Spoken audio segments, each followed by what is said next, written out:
Hello friends, मेरा नाम सुदर्शन और आज मैं मेरे YouTube channel chart master with S G पे एक वीडियो लेके आया हूँ। जनरली अभी आप देख रहे हो कि निफ्टी और बैंक निफ्टी और सेंसेक्स में अच्छा खासा करेक्शन आ रहा है। लास्ट 3 डेज से डेली 2% 1% इंडेक्स नीचे आ रहा है।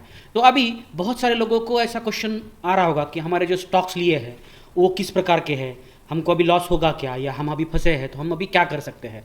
जैसे कि आपको पता है कि मैंने कुछ दिन पहले एक वीडियो डाला था और जिसमें मैंने टारगेट बोला था, निफ्टी का जो टारगेट था वो मेरा नियर अबाउट 27,000 था और ये मैंने 8 मंथ पहले वीडियो शूट करके डाला था, जो आप यहाँ पे देख सकते हो। और मैंने जब ये वीडियो डाला था तब नियर अबाउट 21,200 या 21,000 के आसपास निफ्टी चल रहा था। और अभी आप देख रहे हो कि जो निफ्टी नीचे आया है वो नियर अबाउट 26,300 तक गया था, यानी अप्रॉक्सीमेट आप कह सकते हो कि 27,000 तक वो जनरली गया था। बट इसके बाद अभी करेक्शन आ रहा है। तो मैंने एक एनालिसिस किया है जिसमें मैं आपको बताऊंगा कि निफ्टी अभी कितना करेक्शन कर सकता है और आप किस प्रकार के शेयर्स में बने रह सकते हैं, और अगर आपको अच्छा खासा प्रॉफिट हुआ है तो आप बुक भी कर सकते हैं। तो मैं मेरा एक एक्सपीरियंस शेयर करता हूँ और मैंने कुछ फाइंडिंग किया है जो आपको भी लगेगा कि उसमें कुछ तथ्य है। तो आप इस वीडियो को लाइक कीजिएगा और बने रहिएगा। सबसे पहले मैंने ये पूरा निफ्टी का चार्ट निकाला है जिसमें आप देख रहे हो ये जो कैंडल है, ईच कैंडल एक मंथ की कैंडल है। और आप यहाँ पे देख रहे हो कि यहाँ पे जो जनरली करेक्शन या क्रैश आता था वो जनरली कब कब आया है। जैसे कि आप यहाँ पे देख रहे हो 2008 में इसने एक छोटा सा क्रैश आया था जिसमें near about all time high से निफ्टी 55% तक करेक्ट हुआ था।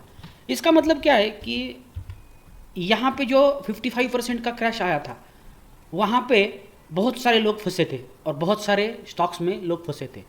उसके बाद एग्जैक्टली 4 सालों के बाद 2012 में एक छोटा क्रैश आया था जिसमें नियर अबाउट 20% निफ्टी डाउन हुआ था। ओके, और उसको नियर अबाउट 16 मंथ लगे थे। इस पीरियड में 16 मंथ लगा था ये बॉटम होने के लिए। उसके बाद 2016 में यानी एग्जैक्टली 4 ईयर्स के बाद नेक्स्ट क्रैश आया जिसमें निफ्टी 17% गिरा था। ओके, और उसके लिए 13 महीने लगे थे। ओके, इसके बाद जो नेक्स्ट क्रैश आया था ये बहुत ही क्विक था। ये नियर अबाउट 10 महीने में ही या 10 या मिनिमम 3 या 4 महीने में ही क्रैश आया था। बट ये स्टार्ट हुआ था नियर अबाउट 10 महीने कह सकते हैं। तो उसमें जो करेक्शन आया था वो 31% था और वो आया था 2020 में। इसका मतलब हर 4 साल के बाद आपको एक यहाँ पे इंडेक्स में करेक्शन दिखता है। ओके, और ये करेक्शन जब होता है तो 15% से ज़्यादा ही होता है। ओके, तो अभी क्या प्रोबेबिलिटी है कि अभी जो क्रैश आएगा निफ्टी में तो वो 15% होगा या उससे कम हो सकता है। तो अगर आप देखोगे यहाँ पे तो आपको इस लॉजिक से ऐसा पता चल रहा है कि यहाँ पे मे बी ये अभी क्रैश आ सकता है। अभी ये 2024 ही चल रहा है, यानी करेक्ट 4 साल के बाद एक क्रैश आ जाएगा। अभी क्या हो सकता है कि जैसे कि आपको मालूम है कि निफ्टी जो है वो सडनली बहुत रन किया है और मैंने पिछले वीडियो में भी बोला था कि जैसे ही निफ्टी 2 या 3 महीने में कंटिन्यूसली ऊपर जाता है ना तो वहाँ पे क्रैश के आने के चांसेस बने रहते हैं। और इसीलिए मैंने खुद बहुत सारे म्यूचुअल फंड पिछले 2 महीने से मैं विड्रॉल कर रहा था धीरे धीरे, और मैं ऐसे म्यूचुअल फंड्स ले रहा था कि जहाँ पे वैल्यू है और जहाँ पे आपको वैल्यूएशन का कंफर्ट मिलता है। और आपका अगर क्रैश आया 15-20% का तो आपको बहुत कम ड्रॉडाउन मिलेगा। तो जैसे कि आप मेरा देख रहे हो यहाँ पे आप देख रहे हो कि मैंने जो म्यूचुअल फंड्स थे मेरे बहुत ज़्यादा अमाउंट में थे। एक एक म्यूचुअल फंड में 2-2 3-3 लाख रुपए मैंने इन्वेस्ट किया था और वो बढ़ के 50-60% से बढ़ के और ज़्यादा अमाउंट हुआ था। तो मैंने वो पूरा विड्रॉल करके ओनली SIP रख दिया है।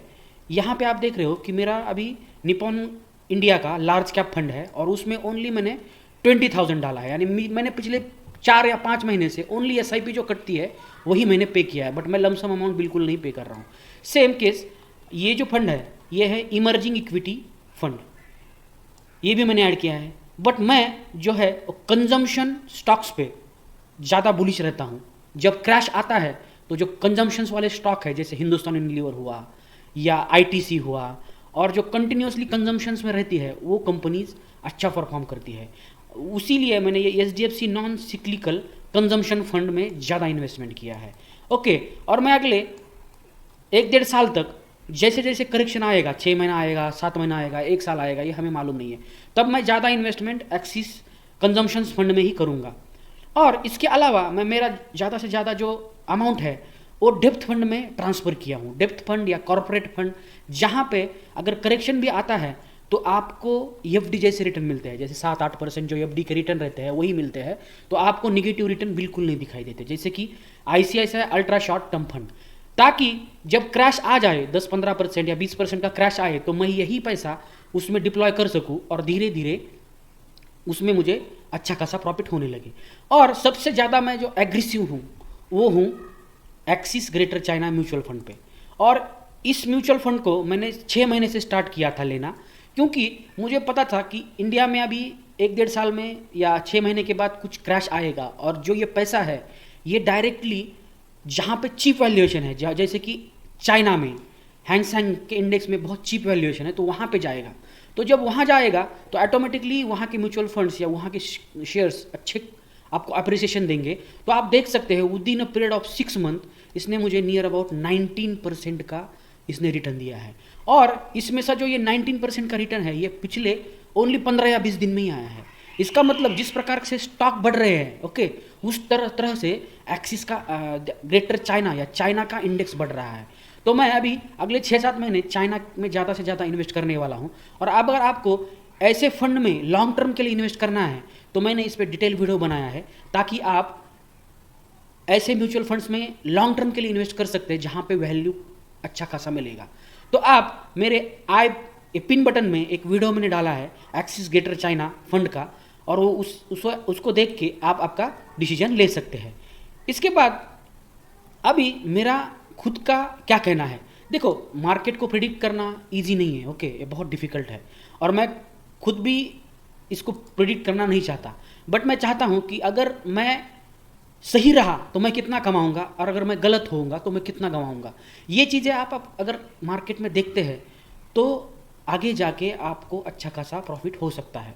तो अभी जनरली मेरा कहना है कि यहाँ पे एक 10% से 15% का एक करेक्शन आ सकता है, क्योंकि एफ आई वालों ने बहुत सारा जो सेलिंग किया है उसके वजह से क्या हुआ है कि आपको ऐसा लग रहा है कि एफ आई वाले जब सेल करते हैं तो अभी डोमेस्टिक लोग बहुत सारा इन्वेस्टमेंट कर रहे हैं, इसीलिए मे बी इस बार थोड़ा कम निफ्टी गिरेगा, बट करेक्शन तो होगा ही होगा। 5-10% तक का भी करेक्शन हो सकता है।